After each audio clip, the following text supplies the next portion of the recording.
1 யோவான் 2வது அதிகாரம், 1 யோவான் 2வது அதிகாரம் அதனுடைய 25வது வசனம். நித்திய ஜீவனை அளிப்பேன் என்பதே அவர் நமக்கு செய்த வாக்கு. நித்திய ஜீவனை அளிப்பேன் என்பது அவர் நமக்கு செய்த வாக்கு தத்தம். கரங்களை உயர்த்தி ஹல்லேலூயா. கடந்த 2 வாரங்களாக பரிசுத்த ஆவியானவர் இந்த வார்த்தையை கொண்டு இடைப்பட்டு வருகிறார். அதனுடைய தொடர்ச்சியை தான் இந்த நாளிலே நாம் கேட்க போகிறோம். மற்ற வாக்குத்தத்தங்களுக்கும் இந்த வாக்குத்தத்தத்துக்கும் உள்ள வித்தியாசம் என்னவென்றால், மற்ற வாக்குத்தத்தங்கள் இம்மையிலே நாம் வாழ்ந்திருக்க, நாம் சுதந்திரிக்க தலைமுறை தலைமுறையா நிற்க வேண்டியதாய் காணப்படுகிறது. ஆனால் இந்த வாக்குத்தத்தம் என்பது இங்கே ஓட்டத்தை தொடர்ந்து முடிப்பதற்கு மாத்திரமல்ல, நித்திய காலமாய் நம்முடைய ஆத்ம நேசரோடு வாழ்வதற்கு ஏதுவான வாக்குத்தத்தமாய் இருக்கிறது. கர்த்தருக்கு மாத்திரம் மகிமை உண்டாவதாக. இந்த வாக்குத்தத்தத்தை நாம் பெற்றிருக்கிறோம். இனி நாம் அதை அடைய வேண்டும். அதை அடைவதற்கான மார்க்கத்தை தான் என் ஆண்டவராகிய இயேசு கிறிஸ்து மத்தேயு 5வது அதிகாரம், 6வது அதிகாரம், 7வது அதிகாரங்களிலே சொல்லி இருப்பதை பார்க்க முடியும். அதில் 7வது அதிகாரத்தின் 13, 14 வசனங்களிலே இப்படி சொல்லப்பட்டிருக்கிறது. இடுக்கமான வாசல் வழியாய் உட்பிரவேசியுங்கள், கேட்டுக்கு போகிற வாசல் விரிவும் வழி விசாலமுமாய் இருக்கிறது, அதன் வழியாய் பிரவேசிக்கிறவர்கள் அநேகர். ஜீவனுக்கு போகிற வாசல் இடுக்கமும் வழி நெருக்கமுமாய் இருக்கிறது, அதை கண்டுபிடிக்கிறவர்கள் சிலர். இது யாரோ சொன்னதல்ல, ஆமென் என்கிற நாமத்தை உடைய சத்தியமுள்ள தேவன். இந்த வார்த்தையை நம்ம லேசா எடுத்து விடக் கூடாது. இதனுடைய அந்த சீரியஸ்னஸ் நம்ம புரிந்து கொள்ள வேண்டும். வருகை குறித்து சொல்லப்படுகிற இடத்துல எல்லாம் 2 பேர் இருப்பாங்க. ஒரு ஆள் ஏற்றுக்கொள்ளப்படுவார், ஒருவர் கைவிடப்படுவார் என்று ஆண்டவர் சொல்லிட்டு போறார். 10 கன்னிகைகள், 5 பேர் ஏற்றுக்கொள்ளப்படுறாங்க, 5 பேர் கைவிடப்படுறாங்க. அப்ப இது எதை காண்பிக்கிறது? பரலோக ராஜ்யம் வலை வீசுகிறவனுக்கு ஒப்பா இருக்கிறது. வலை வீசுகிறான், மீன்கள் இழுக்கப்படுகிறது, ஏகப்பட்ட மீன்கள் அகப்படுகிறது. அதுல நல்லவைகளை கூடையில் சேர்த்து கொண்டு ஆகாதவைகளை விட்டு விட்டு போகிறான். இப்பொழுது நாம் கிருபையினால் சேர்க்கப்பட்டிருக்கிறோம். இனி வருகையிலே சேர்க்கப்படுகிற காரியத்துல ஒரு தேவ பிள்ளை ரொம்ப கவனமா இருக்க வேண்டும். இடுக்கமான வாசல் வழியாய் உட்பிரவேசிக்க பிரயாசப்படுங்கள்.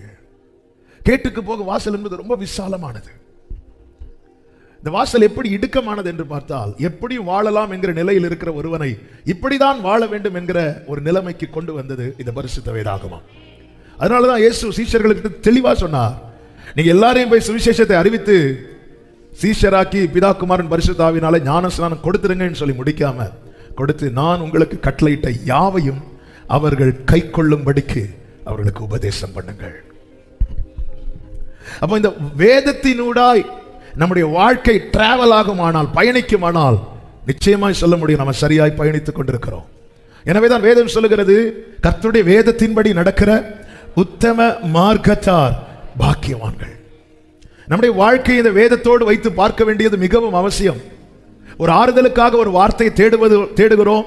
அது போல அல்லது அதிலும் அதிகமாய் நம்முடைய வாழ்க்கையை அறிந்து கொள்ளவும், ஆராயவும், சரி செய்யவும் இந்த வேதத்தை நாம் வாசிப்பது, வேதத்திலே நாம் நம்முடைய வாழ்க்கையை தேடுவது மிக மிக மிக மிக அவசியமானது.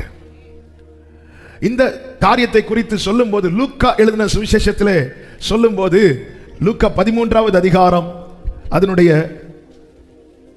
22 முதல் ஒரு சம்பவம் அங்கே கொடுக்கப்பட்டிருக்கிறது.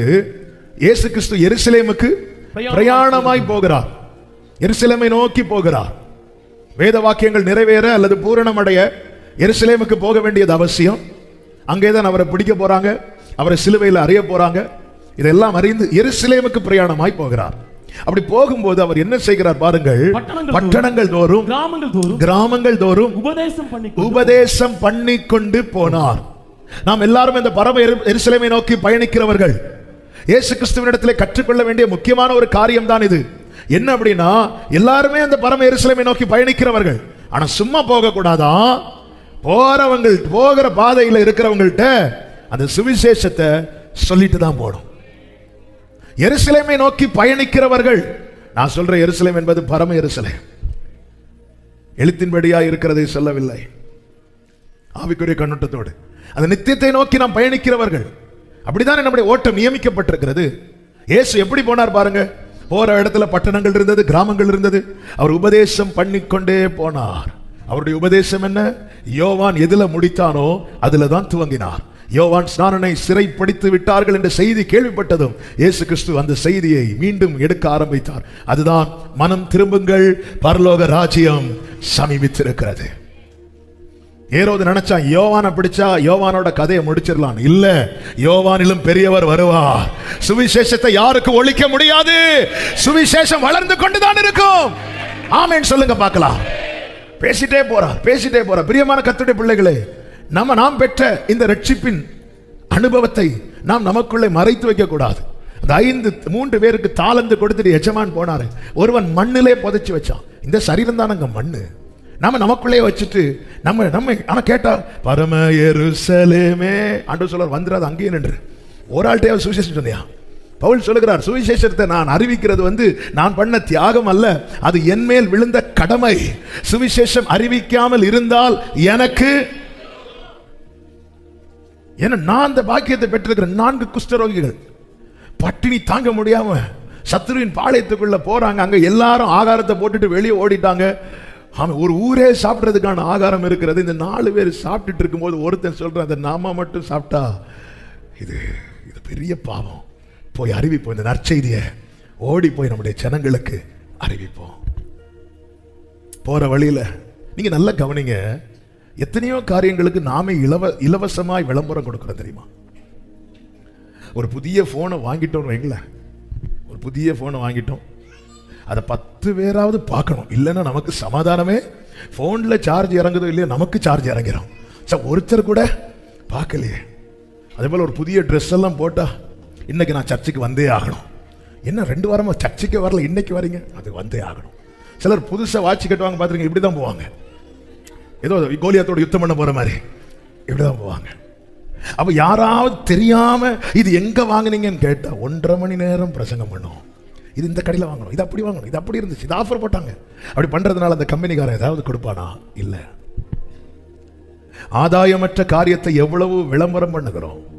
ஆனால் வேதம் சொல்லுகிறது, அநேகரை நீதிக்கு உட்படுத்துகிறவர்கள் அவர் சமூகத்தில் பிரகாசிப்பார்கள் நட்சத்திரங்களைப் போல. இயேசு கிறிஸ்து சொல்லிட்டே போற. யார்கிட்ட சொல்லி இருக்கிறோம்? சுவிசேஷம் என்பது என்னங்க? இயேசு தாங்க சுவிசேஷம். இயேசுவை சொல்வது. ஒரு பிறவி குருடனுக்கு இயேசு பார்வை கொடுக்கிறா. அவன்கிட்ட கேட்கிறாங்க, என்ன நடந்துச்சு சொல்லு, உனக்கு பார்வை கொடுத்தது யார்? அவன் சொல்றாங்க, எனக்கு அது ஒன்றும் தெரியாது. அப்போ உனக்கு என்ன தெரியும்? நேற்று வரை நான் பார்க்கல, இன்னைக்கு நான் பார்க்கிறேன். அவ்வளவுதான். என் வாழ்க்கையில இயேசு செய்வதை நான் மற்றவர்களுக்கு சொல்வது. நேற்று வரை நான் இருளில் இருந்தேன், இப்போ என்னை வெளிச்சத்தில் கொண்டு வந்திருக்கிறார். நேற்று வரை நான் பாவத்தில் இருந்தேன், இப்பொழுது அவர் என்னை கழுவி சுத்திகரித்திருக்கிறார், எனக்கு ரட்சிப்பை கொடுத்திருக்கிறார். நீங்க நல்ல கவனிங்க. நம்ம பிரச்சனை என்னன்னா, நான் சொல்லி யாரு கேட்க போறாங்க? இங்க பாருங்க, இந்த சுவிசேஷத்தை சொன்னது இயேசு. ஆனா 23வது வசனத்தில் சொல்லப்பட்டிருக்கிறது, அப்பொழுது ஒருவன் அவரை நோக்கி, ஆண்டவரே, ரட்சிக்கப்படுகிறவர்கள் சில பேர் தானோ என்று கேட்டார். இயேசு இவ்வளவு ஊழியம் செய்து ரட்சிக்கப்பட்டது எத்தனை பேர்? எதுக்கு இந்த வார்த்தையை சொல்றேன் தெரியுமா? ரட்சிப்பு என்பது அவருடையது. ஆனா உன் வேலை என்ன? சொல்லிட்டு போயிட்டே இரு. கேட்கிறவன், எசேக்கியேல்கிட்ட கர்த்தர் பேசும்போது சொல்லுகிறார், கேட்கிறவன் கேட்கட்டும், கேளாதவன் கேளாதிருக்கட்டும். அது உன் டிபார்ட்மெண்ட் கிடையாது. உன் வேலை என்ன? நான் உனக்கு சொல்றத நீ சொல்லு. கேட்கிறவங்க கேட்கட்டும், கேளாதவங்க கேளாதிருக்கட்டும். இஸ்ரவேலோ சேராதே போகிறது, யாக்கோபை திருப்பும்படிக்கு என்னை கர்த்தர் ஏற்படுத்தினார் என்று ஏசாயா 49 சொல்லப்பட்டிருக்கிறது. ஆனால் இஸ்ரவேலோ சேராதே போகிறது, ஆகிலும் நான் கர்த்தருடைய பார்வையிலே கனமடைவேன். சொல்லுங்க, சொல்லுங்க, இயேசுவை குறித்து சொல்லுங்க. அதுக்கு மேடை தேவையில்லை. உங்க கூட டெய்லி பயணிக்கிறவங்க இருப்பாங்க, உங்க கூட டெய்லி பழகுறவங்க இருப்பாங்க. ஹல்லேலூயா. சொல்லணும்னா முதல்ல நாம ரட்சிக்கப்பட்டோம்னு அவங்களுக்கு தெரியணும். இது அவங்க எல்லாம் நமக்கு ஆறுதல் சொல்லிட்டு இருக்கிறாங்க. ஆமென். நாம ரட்சிக்கப்பட்டோம்னு அவங்களுக்கு தெரியணும். இவங்க எப்படிங்க உங்களுக்கு இவ்வளவு ஹாப்பியா இருக்க முடியுது? எவ்வளவு சந்தோஷம், அந்த ரட்சண்யத்தின் சந்தோஷம். இயேசு கிறிஸ்துக்குள்ள இருக்கிற அந்த சந்தோஷம் கொஞ்சமும் குறையல. அதனாலதான் தமக்கு முன் வைக்கப்பட்டிருக்கிற சந்தோஷத்தின் பொருட்டு அவர் அவமானத்தை எண்ணாமல் சிலுவையை சகித்தார். அந்த சந்தோஷம் அதுதான். நாளைக்கு நான் அப்பா மடியில, நாளைக்கு நான் அப்பா பக்கத்துல, நாளைக்கு நான் தனியா போக மாட்டேன், இதோ நானும் கர்த்தர் எனக்கு கொடுத்த என் பிள்ளைகளும் என்று சொல்லி ஒரு கூட்டத்தை. அதனாலதான் தன் ஆத்ம வருத்தத்தின் பலனை கண்டு திருப்தியாவார். அப்ப கேட்கிறாங்க, ரட்சிக்கப்படுகிறவர்கள் சில பேர் தானோ என்று கேட்கும்போது அதற்கு இயேசு சொன்ன பதில் தான் இந்த வார்த்தை. வாசியுங்கள். இடுக்கமான வாசல் வழியே உட்பிரவேசிக்க பிரயாசப்படுங்கள். அநேகர் வகை தேடினாலும் அவர்களாலே கூடாமற் போகும் என்று உங்களுக்கு சொல்லுகிறேன். என்ன ஆண்டவரே, நீங்க தான் பிரயாசப்படுங்கள்னு சொல்றீங்க, ஆனா பிரயாசப்பட்டாலும் கூடாமல் போகும் என்று சொல்றீங்க. இதுதான் புரிய மாட்டேங்குது. இது புரியணும்னா அடுத்த வசனத்தையும் சேர்த்து படிக்கணும். வீட்டு எஜமான் எழுந்து கதவை பூட்டின பின்பு நீங்கள் வெளியே நின்று ஆண்டவரே ஆண்டவரே எங்களுக்கு திறக்க வேண்டும் என்று சொல்லி கதவை தட்டும்போது அவர் பிரதியுத்தரமாக நீங்கள் எவ்விடத்தாரோ உங்களை அறியேன் என்று உங்களுக்கு சொல்லுவார். அப்போ எது வரைக்கும் தான் பிரயாசத்துக்கு பலன் உண்டு தெரியுமா? கதவு அடைக்கப்படுறது வரைக்கும். கதவு அடைக்கப்பட்டுட்டுனா அதுக்கப்புறம் எவ்வளவுதான் ஆண்டவரன் கூட்டா அந்த பிரயாசத்துக்கு பலன் உண்டாகணும்னா கதவு திறந்திருக்கிறது வரைக்கும். இயேசுவே என்னை ரட்சியும் நான் சொல்லும் போது அந்த பிரயாசத்துக்கு பலன் உண்டாகணும்னா கதவு திறந்திருக்கணும். கதவு அடைக்கப்பட்டதுக்கு அப்புறமா எவ்வளவுதான் கதவை தட்டினாலும் உள்ள இருந்து வருகிற பதில் ஒன்றே ஒன்றுதான், எனக்கு ஒன்ன தெரியாது. நீங்கள் எவ்விடத்தாரோங்கிறார். நீ யாரோ நான் யாரோ. இன்னைக்கு நம்ம பாடிட்டு இருக்கிறோம், அவர் என் நேசர், அவர் என் அப்பா, அவர் என் தோழர், என்னெல்லாம் சொல்லி பாடுறோம். கதவு அடைக்கப்படும் போது நான் உள்ள இருக்கணும். நான் உள்ள இல்லைன்னா நான் வெளியே நின்று ஆண்டவரே நான் அவ்வளவு பாட்டு உங்களுக்காக பாடி இருக்கிறேன், நான் அவ்வளவு ஊழியம் செஞ்சிருக்கேன்னு அங்கிருந்து ஒரே ஒரு பதில் வரும், எனக்கு ஒன்றும் தெரியாது. நீ யாரோ, நீ எவ்விடத்தாரோ. அப்ப எது வரைக்கும் தான் பிரயாசத்துக்கு பலன் தெரியுமா? அந்த கிருபையின் வாசல் அடைக்கப்படும் வரை.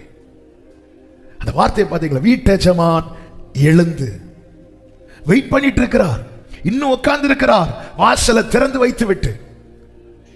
இந்த திறவுண்ட வாசல் அடைபடும் முன் நொறுங்குண்ட மனதாய் முன் செல்வோர் யார்?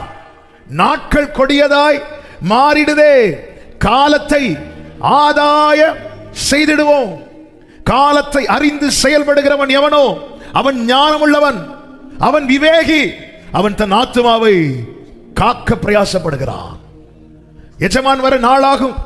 இப்படிதான் பல ஆண்டுகளா சொல்லிட்டு இருக்கிறாங்க, நாம் நம்ம இஷ்டப்படி வாழ்வோம், எஜமான் வர நாளாகும் என்று சொல்லிக் கொண்டிருக்கிறவன் திடீரென்று அவர் வரும் வேளையை அறியாதபடியினாலே அவன் அகப்படும் போது அவனுக்கு கிடைக்கிற தண்டனை என்பது அவன் எதிர்பார்ப்பதற்கும் அதிகமானதாக இருக்கும். இதைதான் பரிசுத்த ஆவியானவர் சபைக்கு சொல்லி எச்சரிக்கிறார். இந்த கிருபையின் காலத்திலே, இந்த கிருபையின் காலத்திலே நீ சீராக பார், உன் பாதை சரியாக பார். கடைசி புஸ்தகமாகிய வெளிப்படுத்தின விசேஷத்துல ஆண்டவருடைய போக்கஸ் முழுவதும் எதன் மேல இருக்கிறது என்றால் சபை மேல, சபை மேல, சபை மேல.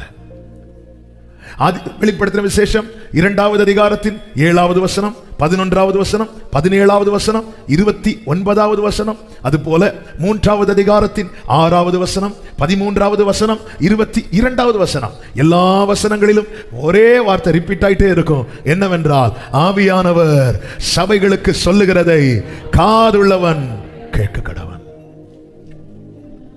ஏன் காதுள்ளவன் கேட்க கடவன்? ஏன்னா வார்த்தை உட்பிரவேசிக்க கூடாதபடிக்கு சத்துருவானவன். ஆமென். செவிகள் இருந்தும் கேட்காத நிலைக்கு, கண்கள் இருந்தும் காணாத நிலைக்கு ஒரு மந்த நிலையை உண்டாக்க பார்ப்பான். ஆவியானவர் சபைகளுக்கு சொல்லுகிறதை, ஒவ்வொரு சபையின் பெயர் எடுத்து சொல்லப்பட்டாலும் அந்த சொல்லப்பட்ட செய்தி அந்த குறிப்பிட்ட சபைக்கு மாத்திரமல்ல, அவருடைய சரீரமாகிய சபை, பாடி ஆஃப் கிரைஸ்ட் மொத்தத்துக்குமே என்பதின் அடையாளமாக தான் ஒரு இடத்துலக்குள்ள ஆவியானவர் எபேசு சபைக்கு சொல்வதை எபேசு சபையார் கேட்க கடவர்கள் என்று சொல்லவில்லை. ஆவியானவர் சபைகளுக்கு சொல்லுகிறதை. ஏன்டவர் அவங்க தான் இந்த பிரச்சனை பண்ணாங்க. தேவன் பட்சபாதம் உள்ளவர் அல்ல. இதற்காக இப்படி சொல்லுகிறார். கடைசியில எப்படி சொல்லி இருக்கணும்?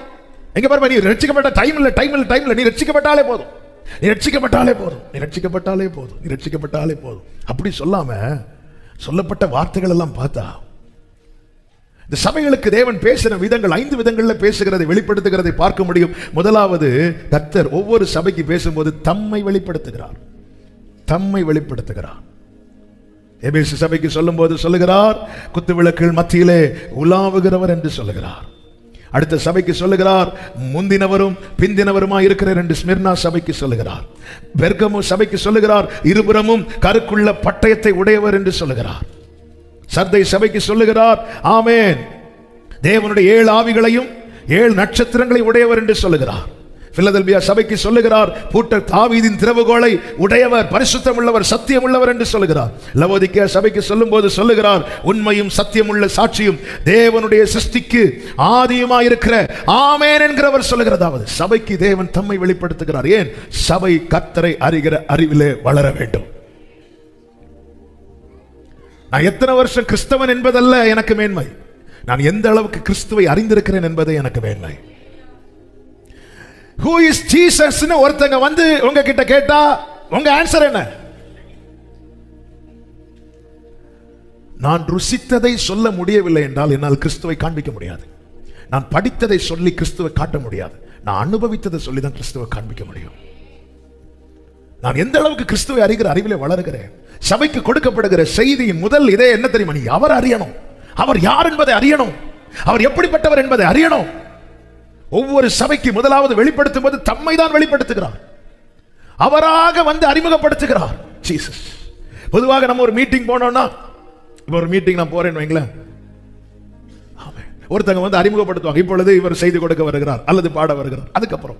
ஆனா பைபிளே பாருங்க, ஆண்டவருக்கு ஒரு இன்ட்ரோடக்ஷன் வேற யாரும் கொடுக்கல.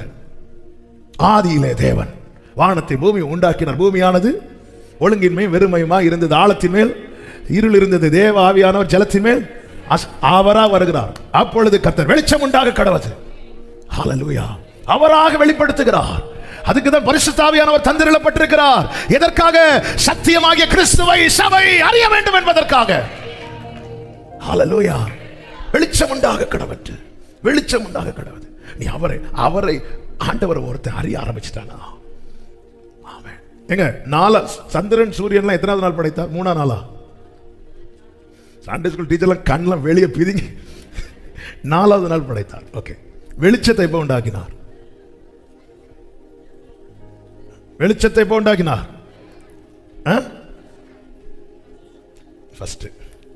First day. ஆமென். எங்க இருந்து வந்து சொல்லிச்சோம்? இப்ப வெளிச்சம் எங்க இருந்து வருது சொல்லுங்க? ஒன்னு சூரியன் நைட்டானா, சந்திரன் நட்சத்திரம். ஃபர்ஸ்ட் டே வெளிச்சம் எங்க இருந்து வந்துச்சு? சூரியனும் கிடையாது, சந்திரனும் கிடையாது, நட்சத்திரமும் கிடையாது. எங்க இருந்து வந்துச்சு? வெளிச்சம் வர்றதுக்கு ஒரு சோர்ஸ் இருக்கும்ல, எங்க இருந்து வரணும்ல? எங்க இருந்து வந்துச்சு? நீங்க தலைகீழ நின்னாலும் உங்களுக்கு தெரியாது. இதுதான் தேவனுடைய வழிகள். உனக்கு வேண்டியது வரும், ஆனா எப்படி வரும் நீ யோசித்தா கூட உன்னால புரிந்து கொள்ள முடியாது. அதுதான் வார்த்தையினுடைய விசேஷம். நீ காற்றையும் காண மாட்டாய், மழையையும் காண மாட்டாய், ஆனால் உன் வாய்க்கால் நிரம்ப. நம்ம எல்லாம் இப்படி பார்க்கிறோம், இங்க அநேக நாளாவது சூரியனாயாவது சந்திரனாயாவது காணாததுனால பிழைப்போம் என்கிற நம்பிக்கை. தேவனை அறியதான். சூரியன் இல்லைனாலும் சந்திரன் இல்லைனாலும், நான் துன்பத்தின் நடுவில் நடந்தாலும், எனக்கு விரோதமாய் ஒரு பாளையமே இறங்கினாலும், நான் இதிலே. ஆமென் சொல்லுங்க பார்க்கலாம். நம்ம இந்த அறிவு தேவை சபைக்கு. அதனால கர்த்தர் தம்மை வெளிப்படுத்துகிறார். அடுத்து சபையில இருக்கிற நல்ல காரியங்களை சொல்லி அப்ரிஷியேட் பண்றார். நல்ல ஒவ்வொரு சபைகிட்ட என்ன பிளஸ் இருக்கு, மொத்தத்தில் தேடி தேடி பார்த்து ஒண்ணுமே இல்லாத சபை வந்து லவோதிக்கேயா சபை. உபதேயாவில் சொல்லப்பட்டிருக்கிறது, ஏசாவினுடையவர்கள் தோண்டி ஆராயப்பட்டது. என்னெல்லாம பார்க்கிற ஏதாவது ஒண்ணுமே கிடையாது. பிளஸ் அடுத்து பாருங்க, சபையினுடைய இப்போதைய நிலையை சொல்றார். கரண்ட் சிச்சுவேஷன்ல ஜனம் எப்படி இருக்கிறாங்க சொல்லிவிட்டு, அதான் உன்னிடத்தில் ஒரு குறை உண்டு. ஆண்டவர் எப்படி பேசுறார் பாருங்க. குறைய பேசுறதுக்கு முன்னாடி எதை பேசுறார்? நிறைய பேசுறார். நிறைவே பேசுகிறார். ஒருத்தங்களுடைய நிறைவை நம்மளால பேச முடியலன்னா அவங்க குறைவை பேசுறது தயவு செய்து அப்படியே அமைதியாயிரும். இனிதான் செய்தி ஆரம்பிக்குது. ஒரு ஆண்டவர் நிறைவை பேசிட்டு தான் குறைவை பேசுறார். ஒருத்தங்கள்ட்ட ஒரு நிறைவு இருக்கு, சில குறைகள் இருக்கு, ஆனா நம்ம கண்ணுக்கு என்னவோ தெரியல, அந்த குறை மட்டும்தான் தெரியுது. ஒருத்தங்கள்ட்ட இருக்கிற பிளஸ் நம்மளால அக்செப்ட் பண்ண முடியலன்னா அவங்க மைனஸ் பேசுற தகுதியை நம்ம இழந்துட்டோம். ஆமீன் வராது. 2 சின்ன பிள்ளைங்க தெரியாம ஆமீன் சொன்னாங்க நினைக்கிறேன். எந்த சபையை எடுத்து பாருங்க, லவோதிகேய சபையில ஒண்ணுமே இல்லாததுனால, ஆனால் அங்கே அவருடைய பாசத்தை தான் காட்டுறார். ஒரு தகப்பன் பிள்ளையை சிக்ஷிக்கிறது போல அப்படின்னு கொண்டு வரார். ஒருத்தங்க நிறைவை சொல்லுங்க, நிறைவை சொல்லிட்டு அதுக்கப்புறம் அந்த குறை தெரிஞ்சுன்னா அவங்கள்ட்ட சொல்லுங்க. சபைக்கு சொல்றாரு, குறைவை சொல்றார், சொல்லிட்டு அதிலிருந்து வெளியே வருவதற்கான மார்க்கத்தை கொடுக்கிறார். எதுக்கு தேவன்? இதுதாங்க பைபிள், இதுதான் பைபிள். இந்த வேதத்தை நம்ம படிக்க படிக்க கிறிஸ்துவை அறிகிற அறிவில் வளர முடியும். இந்த வேதத்தை படிக்க படிக்க நம்முடைய வாழ்க்கையில் இருக்கிற நிறை குறையை அறிய முடியும். இந்த வேதத்தை படிக்க படிக்க நம்முடைய வாழ்க்கையில் நாம் விழுந்திருந்தாலும் நம்முடைய வாழ்க்கையில் இருக்கிற குறை சரியாக்கப்பட என்ன செய்ய வேண்டும் என்கிற மார்க்கத்தை அறிய முடியும். கடைசியில் எப்படி சொல்லுகிறார் தெரியுமா? கடைசியில் பலனை சொல்றார். நீ ஜெயிச்சிட்டனா, நீ ஜெயிச்சிட்டனா, உனக்கு இதை கொடுப்பேன், இதை கொடுப்பேன், இதை கொடுப்பேன், இதை கொடுப்பேன். அப்போ சபையை கர்த்தர் அணைக்கிறதும், சபையை கர்த்தர் அடிக்கிறதும், சபையை கர்த்தர் கண்டிக்கிறதும், சபையை கர்த்தர் திருத்துகிறதும் எல்லாமே எதுக்கு தான் செய்யறாருன்னா சபை ஜெயிக்கணும். கைகளை உயர்த்தி சொல்லுங்க பார்க்கலாம், நான் ஜெயிக்கணும், நான் ஜெயிக்கணும், நான் ஜெயிக்கணுங்கிறதுக்காக தான். இப்போ இந்த 7 சபைக்கு சொல்லப்பட்ட எல்லா வார்த்தையும் சொல்ல முடியாது, ஆனா ஒரு சில வார்த்தைகளை ஆமென் சொல்லிவிட்டு நம்முடைய வாழ்க்கையை வைத்து அந்த வார்த்தையை ஆமென் நம்முடைய வாழ்க்கையோடு வைத்து ஒப்பிட்டு பார்த்து நாம் நம்மை சரி செய்வதற்காக ஆமென் சில காரியங்களை சொல்ல விரும்புகிறேன். வெளிப்படுத்தின விசேஷம் 2வது அதிகாரம் 4-5 வசனங்களை வாசிக்கலாம். ஆனாலும் நீ ஆதியில் கொண்டிருந்த அன்பை விட்டாய் என்று உன் பேரில் எனக்கு குறை உண்டு. வாசிங்க. ஆகையால் நீ இன்ன நிலைமையிலிருந்து விழுந்தாய் என்பதை நினைத்து மனம் திரும்பி ஆதியில் செய்த கிரியைகளை செய்வாயாக. நல்ல கவனிச்சீங்களா?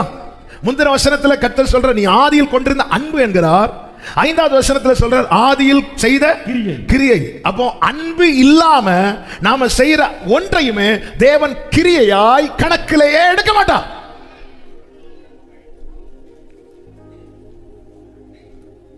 அன்பினால் செய்கிற கிரியை இருக்குல்ல, அதுதான் உதவுமா. நீ நல்ல வரமுடையவன் தான். கொரிந்து சபைக்கு அப்படித்தானே? கொரிந்து சபையை பொறுத்த வரைக்கும் யாதொரு வரங்களிலும் குறைவே இல்லாத சபை என்று ஆவியானவர் பவுலை கொண்டு எழுதிவிட்டு தான் சொல்றார், உங்களை நான் ஆவிக்குரியவர்கள் என்று எண்ணி என்னால பேச முடியல அப்படின்றார் 3வது அதிகாரத்தில். நீங்க மாம்சத்துக்குரியவர்கள், ஏன்னா என்ன இல்லை அப்படின்னா அன்பு இல்லை. ஆதியில் கொண்டிருந்த பிரியமானவர், நல்ல கவனிங்க, நல்லா கவனிங்க. ரட்சிக்கப்பட்ட ஆரம்பத்தில் நம்ம தேவ சமூகத்தில் எப்படி இருந்தோம், இன்னைக்கு எப்படி இருக்கிறோம்? ரட்சிக்கப்பட்ட ஆரம்பத்தில் தேவ சமூகத்தில் எப்படி இருந்தோம்? ஓசியா 2ல் கர்த்தர் நயங்காட்டி வனாந்தரத்துக்கு அழைத்து கொண்டு போகும்போது அவர் பாட்டு பாடுறா. ஆண்டவர் என்ன சொல்றாரு தெரியுமா? தன் இளவயது நாட்களிலே. அப்போ அந்த ரட்சிக்கப்பட்ட ஆரம்பத்தில் நம்ம எப்படி இருந்தோம் தெரியுமா? அதான் அவருடைய மனசு ஃபுல்லா நிறைஞ்சிருக்கு. அது மிஸ் ஆயிட்டு. அன்னைக்கு சர்ச்சில் வந்தா எனக்கு வேற எந்த சிந்தையும் வராது. நான் கர்த்தரை துதிப்பேன், அவர் எனக்கு செய்ததை நினைப்பேன், நான் பாடுவேன், நான் களி கூறுவேன், அவர் அன்பை நினைச்சு நான் அழுவேன். ரட்சிப்பின் ஆரம்பத்தில் நம்ம வடிச்ச கண்ணீர்லாம் இருக்குல்ல, அது துக்கத்தின் கண்ணீர் அல்ல. நாளைக்கு பரலோகத்தில் போய் நிற்கும் போது ஒரு கண்ணீர் வடிப்போம். அவர் எல்லா முகத்தில் உள்ள கண்ணீரையும் அந்த கண்ணீர் தான், அந்த கண்ணீர் தான், அந்த கண்ணீர் தான். இவருக்காக நாம் காத்திருந்தோம், இவர் தான் நம்மை மீட்டு கொண்டார். ரட்சிக்கப்பட்ட ஆரம்பத்தில் தேவ அன்பை நினைச்சாலே கண்ணீர், கர்த்தருடைய வார்த்தை கேட்கும் போது கண்ணீர். ஆமென், ஆமென். தேவ சமூகத்தில் இருந்து இன்னைக்கு எங்க போச்சு? ஆண்டவர் சொல்றார், நீ ஆதியில் கொண்டிருந்த அன்னைக்கு உன்னுடைய ஃபோக்கஸ் என் மேல மட்டும்தான் இருந்துச்சு. இன்னைக்கு உன்னுடைய ஃபோக்கஸ் என்ன தவிர இது சுத்தி போயிட்டு. இந்த எபேசு சபையை பாருங்க, 2வது வசனத்தில் சொல்லப்பட்டிருக்கிறது, உன் கிரியைகளையும் உன் பிரயாசத்தையும் உன் பொறுமையையும் நீ பொல்லாதவர்களை சகிக்க கூடாமல் இருக்கிறதையும் அப்போஸ்தலர் அல்லாதவர்கள் தங்களை அப்போஸ்தலர் என்று சொல்லுகிறதை நீ சோதித்து. நல்ல ஒருத்தங்க அப்போஸ்தலர் அல்லாதவங்க தங்களை அப்போஸ்தலர்கள் என்று சொல்லுகிறதை நீ சோதித்து அவர்களை பொய்யர் என்று கண்டறிந்த. சூப்பர்பா, உனக்குடைய வரத்துக்காக ரொம்ப சூப்பர். நீ அடுத்தவனை சோதித்து அவன் நல்லவனா கெட்டவனான்னு பாக்குறியே, ஆனா நீ உன்னை சோதிக்க மாட்டேங்கிற. வரம் கொடுக்கப்பட்டது நாம் நம்மை ஸ்திரப்படுத்த, நமக்கு வரம் கொடுக்கப்பட்ட. நாம என்ன பண்றோம்னா, இந்த பைபிளை வச்சு நான் என்ன சரி பண்ணாம, இந்த பைபிளை வச்சு நான் யாரை சரி பண்ண போறேன்? கரெக்ட் தான். உனக்கு கொடுக்கப்பட்ட வரம் என்னன்னா, அப்போஸ்தலர் அல்லாத ஒருத்தன் வந்து தன்னை அப்போஸ்தலர் என்று சொல்லிட்டானா நீ என்ன பண்ணுவ? உடனே பைபிள் எடுத்து அப்போஸ்தலருக்கான தகுதிகளை பார்த்துட்டு அவன் பொய்யன் என்று அவர்களை பொய்யர் என்று கண்டறிகிறாய். இந்த வேதத்தை வச்சு நீ இன்னொரு ஆளை சோதித்து நல்லவனா கெட்டவனான்னு பாக்குறியே, ஆண்டவர் அப்பத்தை நொறுக்கும் போது சொல்லும்படி பவுலை கொண்டு எப்படி எழுதுகிறார் தெரியுமா? தன்னைத்தானே சோதித்து பார்க்கிறவன் ஆக்கினை தீர்ப்புக்கு தப்புவான். நான் என்ன சோதிக்கணும்? அவன் சரியில்லை, இவன் சரியில்லை, அவன் சரியில்லை, அது சரியில்லை, இது சரியில்லை. ஆண்டவர் சொன்னார், இங்க பாரு, உன்னிடத்தில் ஒரு குறை உண்டு. நீ அடுத்ததுல யாரு சரி யாரு தப்புன்னு பார்த்துட்டு இருக்கியே, நீ ஆதியில் கொண்டிருந்த அன்பை விட்டாய் என்று சொல்லிவிட்டு தான் சொல்லுகிறார். 4வது வசனத்துல, நீ எந்த நிலையிலிருந்து, 5வது வசனம், நீ இன்ன நிலைமையிலிருந்து விழுந்தாய் என்பதை நினைத்து. நீ விழுந்துட்ட, அதனால அவனால் நேசிக்க முடியல. நீ விழுந்துட்ட. கீழே சொல்லுகிறார் பாருங்க ஆண்டவர், 6வது வசனம், நான் வெறுக்கிற நிக்கோலாய் மதஸ்தரின் கிரியைகளை நீயும் இருக்கிறாய், இது உன்னிடத்தில் உண்டு. நல்ல கவனிங்க, நல்ல கவனிங்க. ஆண்டவர் வெறுக்கிறத நாம வெறுக்கிறோம், கரெக்ட். ஆண்டவர் நேசிக்கிறத நாம நேசிக்கிறோமா? ஆண்டவர் வெறுக்கிறத நாம வெறுக்கிறோம். விக்கிரக ஆராதனை வெறுக்கிறேன்னு சொல்றவங்க கை தூக்க சொன்னா எல்லாருமே வெறுப்போம். வேசித்தனத்தை வெறுக்கிறேன்னு சொல்ற கை தூக்க சொன்னா எல்லாருமே வெறுப்போம். ஆண்டவர் வெறுக்கிறதெல்லாம் வெறுக்கிறோம். ஆண்டவர் நேசிக்கிறத நேசிக்கிறோமா? நீ விட்டாய். நீ எப்போ தேவனுக்கு பிரியமானதை விட்டியோ அப்பவே விழுந்துட்ட. எரேமியாவை கொண்டு கர்த்தர் பேசுகிறார் 8வது அதிகாரம் 4வது வசனத்துல, விழுந்தவர்கள் எழுந்திருக்கிறதில்லையோ, விழுந்தவர்கள் எழுந்திருக்கிறதில்லையோ. நீதிமான் 7 தரம் விழுந்தாலும் அவன் எழுந்திருப்பான். அப்ப நீதிமானுடைய அடையாளம் என்ன? விழுகையா எழும்புதா? நீதிமானுடைய அடையாளம் எழும்புறது. நீதிமானுடைய அடையாளம் எழும்புறது. அவன் விழுவான். எப்படி விழுந்தான்? இன்னும் பலவீனத்தில் விழுவான், இன்னொன்னு அறியாமையில விழுவான், இன்னொன்னு அசதியில விழுவான். அசதியில பேதுரு இந்த 3லேயும் தான் விழுந்தான். ஒன்று பலவீனம், அவன் நினைச்சிட்டான் எனக்கு பலன் இருக்கு நான் நிப்பேன், பலவீனத்துல. இன்னொன்று அறியாமை, ஆண்டவர் சொல்றான் இப்போ உனக்கு தெரியாதுப்பா நீ அப்புறம் வாங்குறார், இல்ல அறியாமை. 3வது அசதி. கர்த்தர் சொல்லுகிற சோதனைக்கு உட்படாதபடிக்கு நீ விழித்திருந்து ஜெபம் பண்ணு. விழுந்துட்டான். விழுவதற்காக அவன் போகல, ஆனா விழுந்துட்டான். மாம்சம் பலவீனம் உள்ளது என்பது கர்த்தருக்கு தெரியும். நான் விழும்படி நீ என்னை, என்னுடைய அறியாமையை பார்த்துட்டு இருப்பான் சத்துரு விழத்தல்ல, என்னுடைய அசதியை பார்த்துட்டு இருப்பான் சத்துரு விழத்தல்ல, என்னுடைய பலவீனத்தை பார்த்துட்டு இருப்பான் சத்துரு விழத்தல்ல. இயேசு கிறிஸ்துவுக்கு மிகவும் பசி உண்டான போது சத்துரு வந்தான், விழத்தல்ல, விழுந்தான். ஆனா நீதிமானதுனால அவன் எழும்புவான், அவன் எழும்புவான். எனவேதான் மீகா 7 சொல்லப்பட்டிருக்கிறது, என் சத்துருவே எனக்கு விரோதமாய் சந்தோஷப்படாதே, நான் விழுந்தாலும் ஆனா நான் எழும்பவே மாட்டேனா. சிலர் பார்த்திருக்கீங்களா, ஒரு தப்புல விழுந்துருவாங்க, இனி அவ்வளவுதான், எனக்கெல்லாம் மன்னிப்பே கிடையாது, எனக்கெல்லாம் பரலோகமே கிடையாது. ஏ, ஆண்டவர் உனக்கு கொடுக்கப்பட்ட கிருபை எதுக்கு அப்படின்னா, நீ எழும்பி வா, இனி எழும்பி வா, நீ என்ன நிலைமையிலிருந்து விழுந்தாய் என்பதை அறிந்து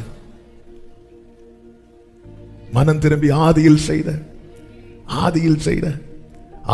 செய்த கிரியைகளை ஆண்டவர் எதிர்பார்க்கிறார். சபையே, சபையே,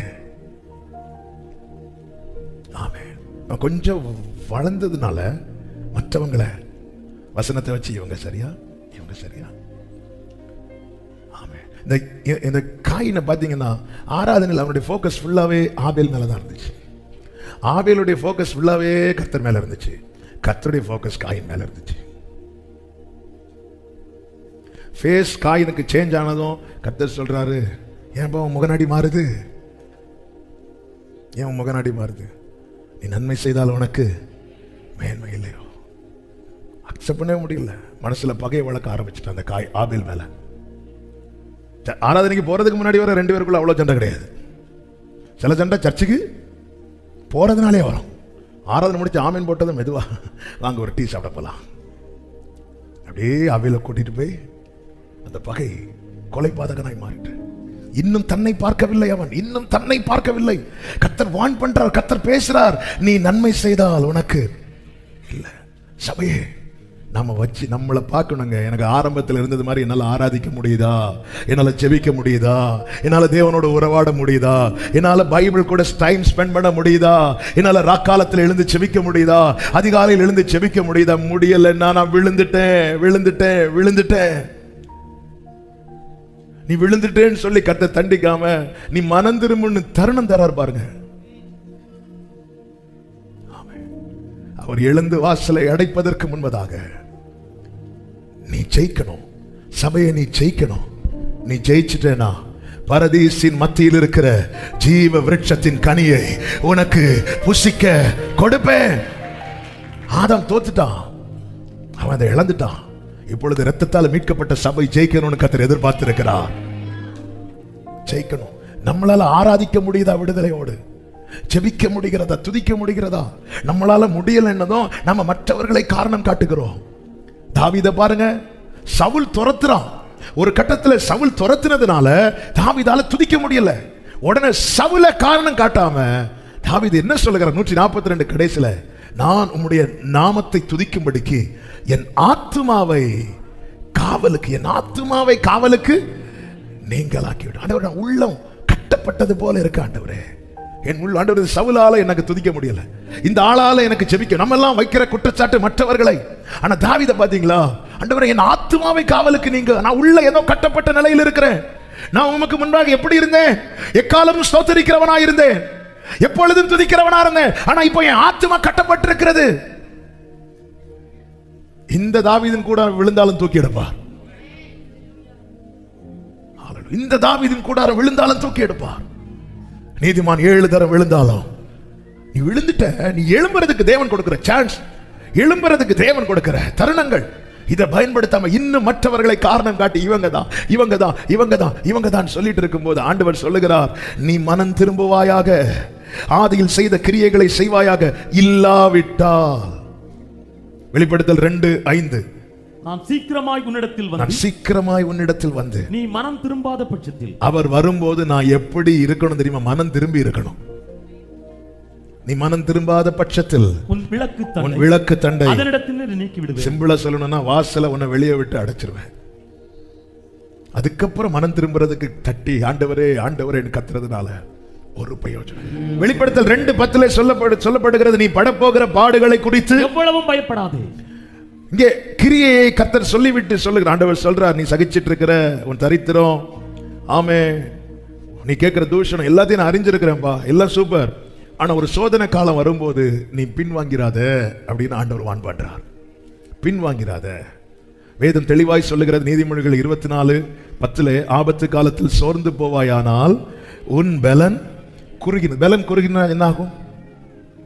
பலன் குறுகினா எனக்கான ஓட்டத்தை நான் ஓடி முடிக்க முடியாது. எனக்கான ஓட்டத்தை ஓடி முடிக்காம எனக்காய் வைத்திருக்கிற நன்மையினால சுதந்திரிக்க முடியாது. அப்படி வேகமாய் ஓடி பலன் குறுகி சுருண்டு படுத்த ஒருவன் உண்டு பைபிள்ல. யாரு?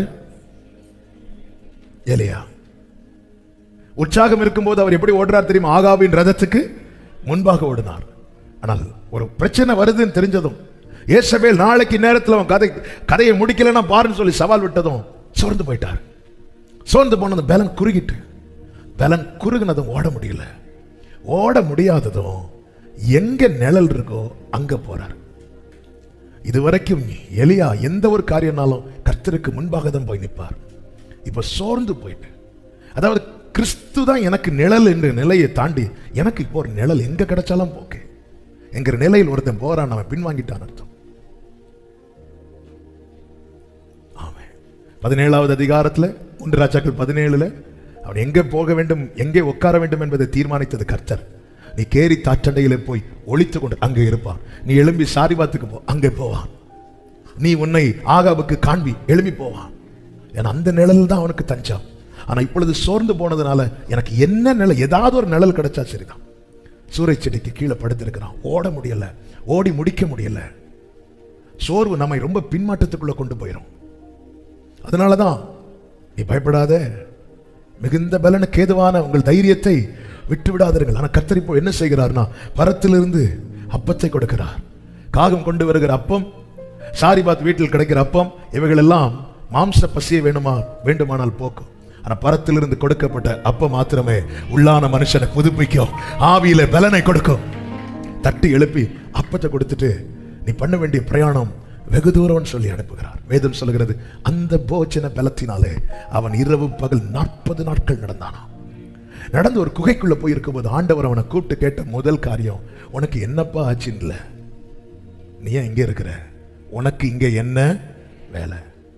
இல்லையாவே, மழையை பெய்ய வைக்கிறதுக்கும் அக்கினி இறக்குறதுக்கும் நீ வேற நிழலை தேடலி இல்லையாவே, நீ ஏன் சமூகத்தில் தானே நின்ன, இப்போ என்னாச்சு?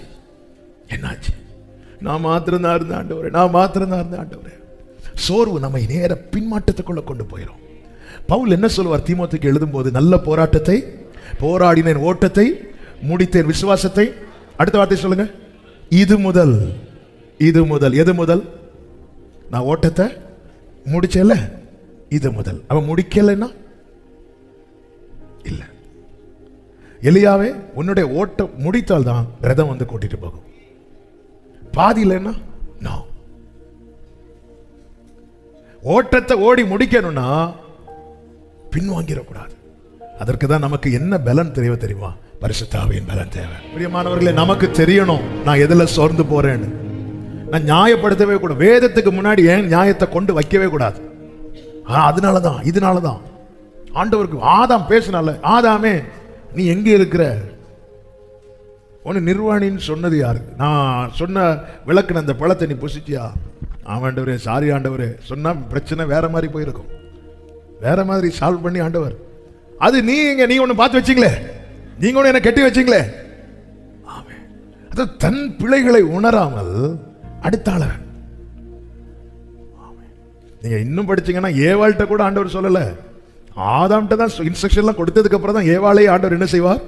உருவாக்குவார். அப்ப ஆதாம்கிட்ட ஆல்ரெடி ஒரு டியூட்டி கொடுக்கிறார், பண்படுத்தவும் பாதுகாக்கவும். ஒரு வார்த்தை நம்மை நோக்கி வரும்போது, எஸ் லார்ட், நான் எதுல சோர்ந்து போறேன்னு ஆண்டவர்கிட்ட சொல்லணும். பவுல் தன் பலவீனத்தை சொல்லும் போது தான் அங்க கர்த்தர் சொன்னார், என் பலன் உனக்கு, என் கிருபை உனக்கு போதும். பலவீனத்தில் என் பலன். எதுக்கு அப்புறம் சொல்றார் ஆண்டவர்? அவன் தன் பலவீனத்தை சொன்ன பிறகு. நான் என் பலவீனத்தை சொல்லாம உள்ள வச்சிட்டு சும்மா இயேசுவே சோத்திரம் சோத்திரம் சோத்திரம் ஆண்டவரை காத்துக்கொள்ளும் நடத்தும். தகப்பன், ஒரு தகப்பன் தன் பலவீனத்தை சொல்றான். ஆண்டவர் சொல்றார், ஆமே நீ விசுவாசித்தால் கூடும், விசுவாசிக்கிறவனுக்கு எல்லாம் கூடும் சொல்லும் போது அந்த தகப்பன் சொல்றான், விசுவாசிக்கிற ஆண்டவரே, ஆகிலும் என் அவிசுவாசம் நீங்கும்படி. உடனே அதுல நீங்கினதுக்கு அப்புறம் வாழ சொன்னார், இல்ல, என் பலவீனத்தில் அவர் பலன் பூரணமாய் விளங்கும். ஆனா என் பலவீனம் என்ன என்பதை நான் அறியணும், நான் சொல்லணும். ஆண்டவரே, இதுல உங்களுக்கு தெரியும் ஆண்டவரே, பின்வாங்கிறாதே. எந்த நிலையில் விழுந்தா என்பதை அறிந்து சரி செய். பிரச்சனைகள் வரும்போது திடீரென்று காற்று மாறி அடிக்கும் போது பின்வாங்கிறாதே.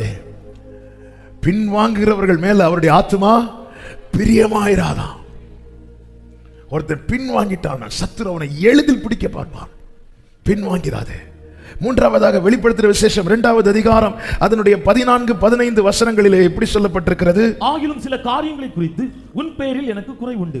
விக்கிரகங்களுக்கு படைத்தவர்களை புசிப்பதற்கும் வேசித்தனம் பண்ணுவதற்கும் ஏதுவான இடரலை இஸ்ரவேல் புத்திரர் முன்பாக போடும்படி பாலாக் என்பவனுக்கு போதனை செய்த பிலேயாமுடைய போதகத்தை கைக்கொள்ளுகிறவர்கள் உன்னிடத்தில் உண்டு.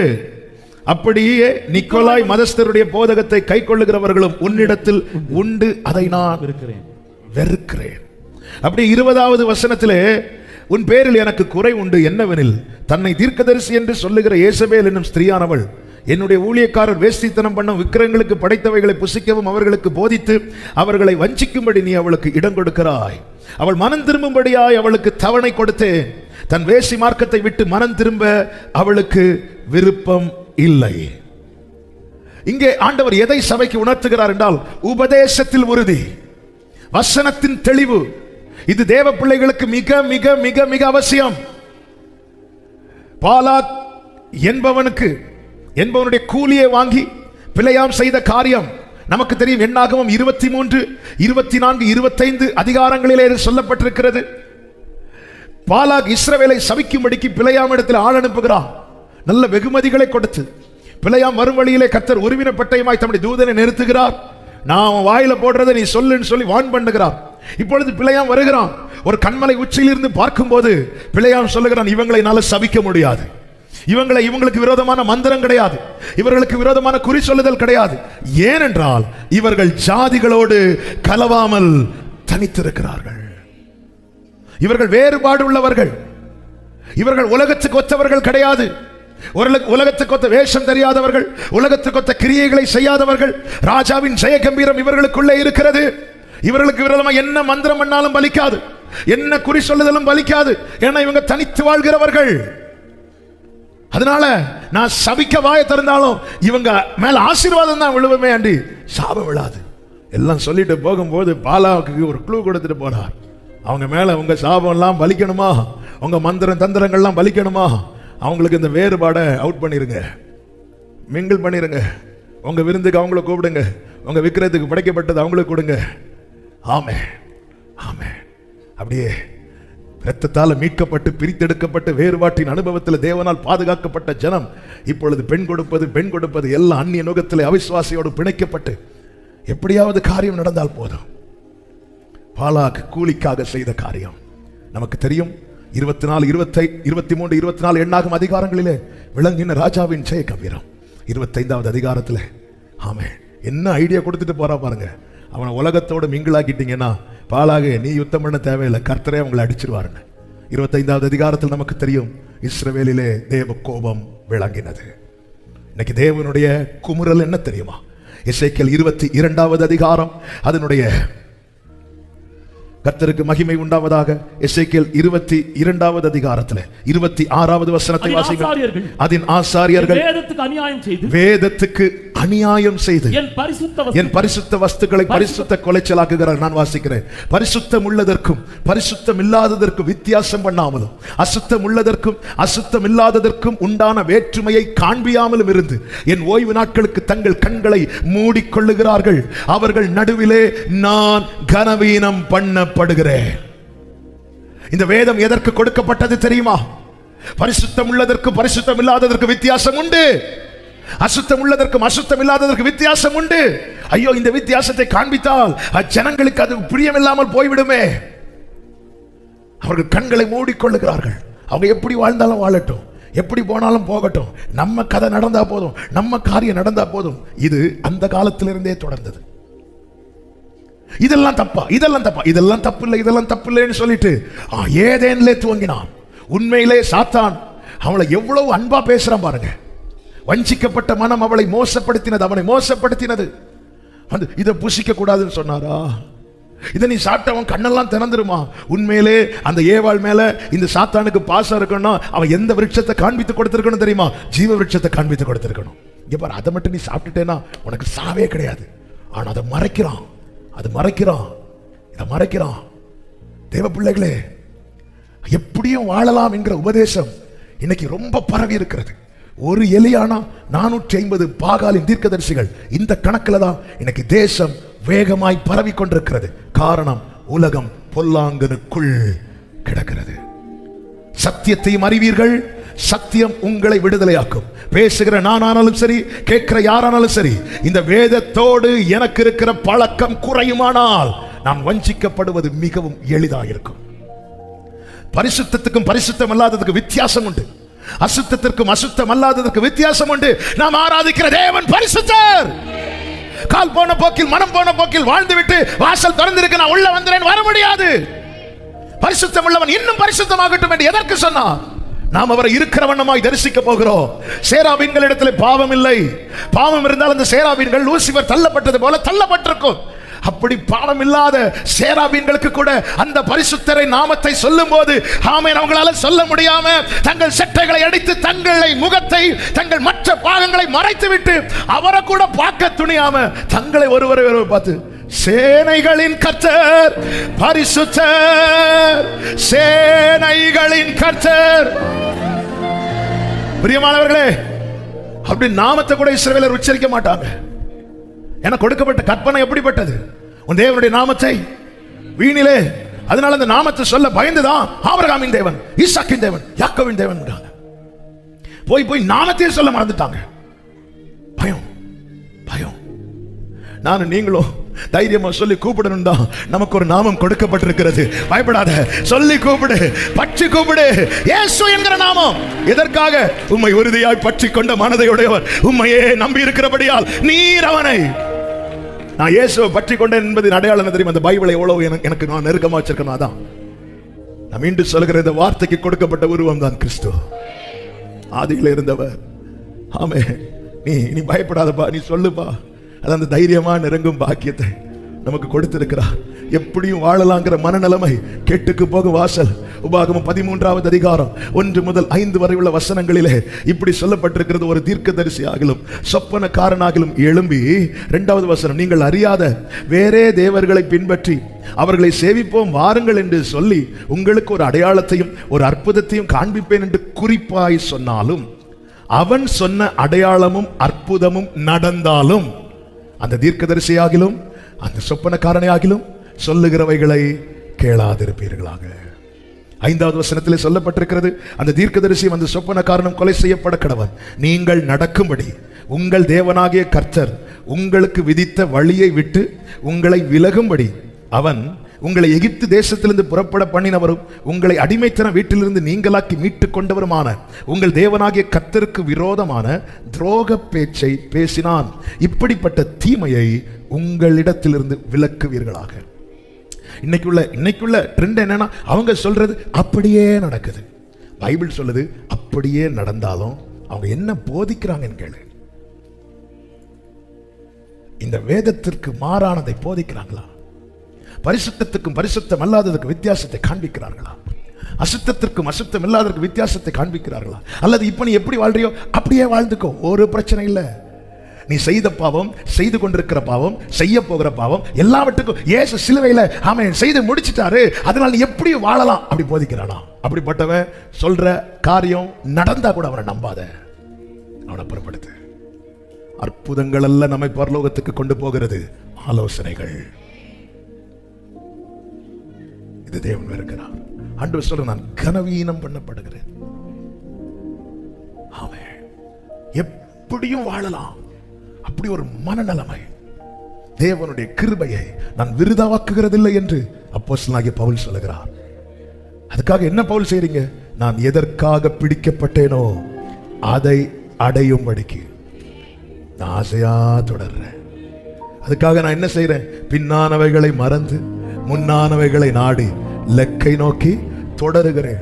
சொல்லிட்டு ஒரு வார்த்தை சொல்லுவார், நான் அடைந்தாயிற்றென்று சொல்லல. என்ன வார்த்தைங்க இது? நான் அடையும்படி ஓடுறேன். எங்க 14 நிருபத்தை எழுதினவர், எத்தனையோ சபைகளை ஸ்தாபித்தவர், அவர் சொல்றார், நான் அடைந்தாயிற்றென்று சொல்லல. ஒன்ன நான் செய்றேன், பின்னானவைகளை மறந்து முன்னானவைகளை நோக்கி நான் தொடர்றேன். பிரியமான கர்த்தருடைய பிள்ளைகளே, அடைந்தாயிற்றுங்கிற மனநிலைமையிலே அசதியாயிராதே. அவர் வரும் வேளையை எவருமே அறியா. ஒன்று அவருடைய வருகை அல்லது நம்முடைய முடிவு, 2ல ஒன்று நடக்கும். அதை நோக்கி தான் வேகமாய் போய் கொண்டிருக்கிறது காலம். அவர் வரும்போது வஸ்திரம் இல்லாதவனாய் காணப்படக்கூடாது. நம் ஓட்டம் முடியும் போது நிச்சயம் இல்லாதவர்களாய் ஓட்டத்தை முடிக்க கூடாது. இதுல ரொம்ப கவனமாய் இருப்போம், விழிப்போடு இருப்போம். மண்ணுக்காக அந்த மாணிக்கத்தை விட்டுவிடாதபடி கர்த்தர் நம்மை பாதுகாப்பாராக. ஆவியானவர் சபைகளுக்கு சொல்லுகிறதை காதுள்ளவன் கேட்க கடவன். எல்லாரும் எழுந்து நிற்கலாமா? ஹalleluya, ஹalleluya. ஒரு 2 நிமிஷம் உங்க வலது கரத்தை அப்படியே உயர்த்தி உங்க இடது கரத்தை இதயத்தில் வச்சு பேசுங்க ஆண்டவர்கிட்ட. நீர் என் கையை பிடிச்சு நடத்தும், நீர் என் வலது கரத்தை பிடித்திருக்கிறீர், உம்முடைய ஆலோசனையின்படி என்னை நடத்தும். முடிவிலே மகிமை.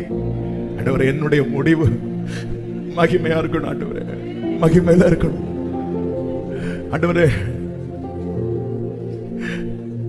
வழி தெரியாத குருடனை போல நிற்கிறேன். வழிகாட்டும் தீபமாய் ஒவ்வொரு நாளும் ஆவியானவரே உடைய வசனத்தின்படி என்னை நடத்தும். சங்கீதக்காரர் சொன்னாரே, உடைய வசனத்தின்படி என்னை நன்றாய் நடத்தினீர் என்று. எத்தனை பேர் விரும்பி கேட்கிறீங்க? உடைய வசனத்தின்படி என்னை நடத்துங்க, உடைய வசனத்தின்படி என்னை நடத்து, உடைய வசனத்தின்படி என்னை நடத்தும், எங்களை நடத்தும், ஒவ்வொருவரை நடத்தும். ஆண்டவரே, ஜெயம் கொள்ளுகிறவர்களுக்கு நீர் கொடுக்க வைத்திருக்கிற பரதேசின் மத்தியில் இருக்கிற ஜீவ விருட்சம், மறைவான மன்னா, புதிய நாமம். ஆண்டவரே, உம்மோடு கூட சிங்காசனத்தில் பங்கு, உம்மோடு கூட இருக்கிற அந்த அதிகாரம், இப்படி ஜெயிக்கிறவர்களுக்கு நீர் கொடுக்க வைத்திருக்கிற இந்த பொக்கிஷங்கள், ஜெயிக்கிறவங்க கூட்டத்தை கொண்டு வரும்போது அதுல நாங்க ஒவ்வொருவரும் நிக்கணும், நாங்க ஒவ்வொருவரும் காணப்படணும்.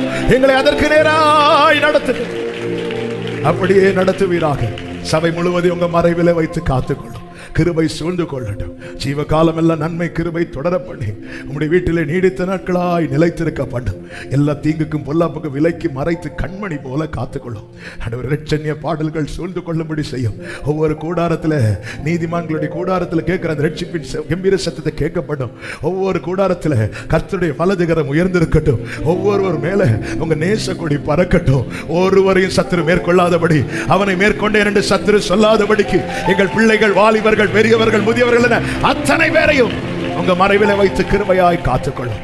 சமாதானத்தோடு அனுப்பும், சாட்சியாய் கொண்டு வரும். எல்லா மகிமை, கனம், துதி, ஸ்தோத்திரம் ஒருவருக்கே செலுத்துகிறோம் இரட்சகர் இயேசு கிறிஸ்துவின் நாமத்தில் பிதாவே, ஆமென். சேர்ந்து சத்தமாய் சொல்லுவோம். என் ஆத்துமாவே கர்த்தரை ஸ்தோத்திரி, முழு உள்ளமே அவருடைய பரிசுத்த நாமத்தை ஸ்தோத்திரி. என் ஆத்துமாவே கர்த்தரை ஸ்தோத்திரி, கர்த்தர் செய்த சகல உபகாரங்களை மறவாதே.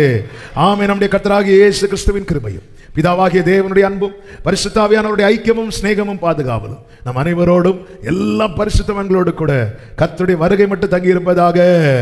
ஆமென். ஹல்லேலூயா.